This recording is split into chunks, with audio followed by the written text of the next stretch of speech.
After much research, you learned that S Corp is a popular strategy for a lot of businesses. Should you go ahead and make that election right after you open your business? Stick around to find out.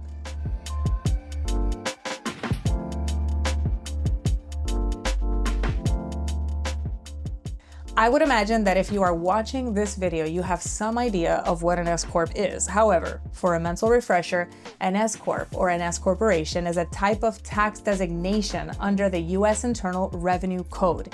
And this allows businesses to pass corporate income, losses and deductions and credits through to their shareholders for federal tax purposes. What this means is that the business itself, if it has a profit, is not going to pay the tax, but it flows through the owner and the owner pays tax based on their personal tax rates. By the way, I hear this all the time. The S in S Corp doesn't stand for small business. It stands for Subchapter S Corporation.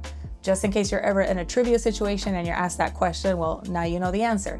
It refers to Subchapter S of the Internal Revenue Code. This subchapter governs the rules and regulations for this type of tax election. Subchapter S lays out how eligible businesses can elect to pass corporate income, losses, deductions, and credits through to their shareholders to avoid the whole double taxation scenario, which is a key feature of the S Corps. Keep in mind that although the term S Corp, many people use it to describe businesses, it's actually not a legal entity like an LLC or a corporation. Nobody can just open an S Corp. Instead, it's a tax classification or a treatment that certain businesses can apply for with the IRS. Yes, you heard that right. You have to apply for this treatment or elect it by sending the proper forms to the IRS, and they actually have to approve that election. You're gonna find out if they approved it because you're gonna get a letter of approval that is super important that you keep and send to your accountant. Why is it so important? Well, sometimes the IRS makes mistakes, and after they approve your business to be taxed as an S Corp, when you go ahead and file electronically the 1120S, which is the tax form that is filed for S Corps, they reject it. So if you have proof that they did accept it and as of when that effective date is, then you can fight whatever penalties may arise from that rejection. Electing S Corporation status can definitely save you money, but it has to be under the right circumstances. Whether it's the right choice depends on a number of different factors, like your business income, the structure, and your personal financial situation. I'm gonna go over some signs that will allow you to understand if it's better for you to elect S Corp for your business or if it's better to wait. The first question to consider is your business's net income. This is the first question I ask everybody that asks me. Your business should have at least 38 to 40,000 of net income. This is after expenses, okay? So if you don't have at least that amount, the S Corp election may end up costing you more than it saves you. Sign number 2 is when you can pay yourself a reasonable salary. As the active officer in an S Corp, you have to pay yourself a reasonable salary. It's the law. And this is based on the work that you perform for your business. The IRS requires this because they want to make sure that people don't elect S Corp just to unjustly avoid payroll taxes, okay? And I know what you're thinking. What is considered a reasonable salary? Well, it should reflect the market rates for similar work in your industry and region. Okay, so to put it in layman's terms, basically think of it this way. If you were applying for a job doing the same work that you are doing for your business, but for somebody else, what would you consider a fair wage to be? If the reasonable salary that you come up with leaves enough profit to justify the extra administrative costs of an S Corp, then it could be a good choice. Sign number 3, when your business has consistent or predictable income. S Corps are generally better for businesses with stable or growing profits. I talk to a lot of people that are just starting a business and this is the first time that they try this type of job or service that they're trying to provide. So they have no idea how it's gonna go. My thought process is, why are you gonna commit to a tax treatment from the start when you have no idea if the first year you're gonna have a loss? It may take you longer than you anticipated to start operating. So why lock yourself into a tax treatment that requires you to have additional expenses for filing business tax returns,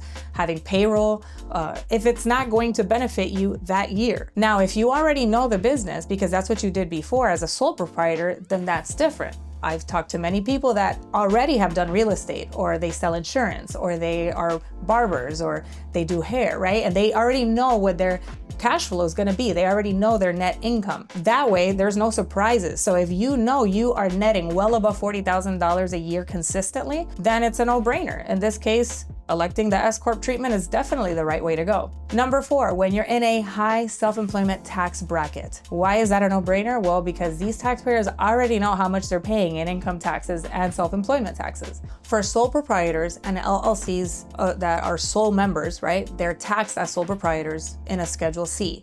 All of your business profits are subject to not only your income tax, but your self-employment tax, which is 15.3%. S Corps allow you to split your income into salary, which is subject to payroll taxes, and the distributions, which is the profit above and beyond your salary. That flows through a K-1, and it is exempt from 15.3% self-employment tax, which obviously is going to reduce the overall tax burden. Sign number 5, when you can handle the additional administrative costs. S Corps, like I said, they require some extra steps, like filing payroll taxes, issuing W-2s for salaries and K-1s for distributions, and filing an actual corporate tax return, which is the 1120S. It also requires you to maintain stricter record keeping and compliance. So if you or your accountant can handle these responsibilities, the tax savings may outweigh the additional costs. Sign number 6 is when you don't need to retain profits in the business. S Corps are pass-through entities, meaning the profits are passed to the owners or the shareholders and taxed at their individual tax rates.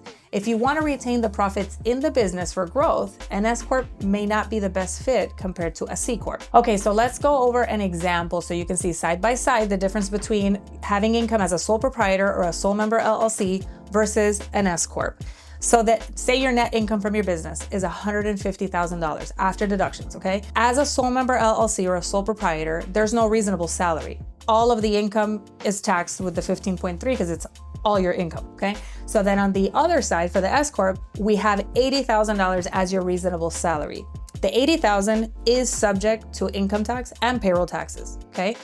So on the sole member LLC column or the sole proprietor, the entire $150,000 is subject to the 15.3, which is gonna make you pay $22,950 in taxes. On the S Corp side, only the wages are subject to 15.3. The $70,000 of distribution, or the profit that remains, is not subject to the 15.3. So if you compare the difference, you're gonna be saving $10,710 on the S Corp side. Not too shabby. So when is it not a good idea to elect S Corp status? If your business isn't generating significant profits, or if paying yourself a reasonable salary would leave you too little to distribute as dividends, if you can't comply with the administrative requirements or handle the payroll taxes or filings, if your state imposes high fees or taxes on S Corps, for example, California has an $800 franchise tax, plus a fee based on income, then in these cases, maybe the S Corp is not the best idea for you. As always, I hope you found this information that I provided today helpful. Please reach out if you still have questions, or if you already have decided you want to apply for S Corp and you need help with the election. Please like and share this video to anyone that you know that has a business and has self-employed income.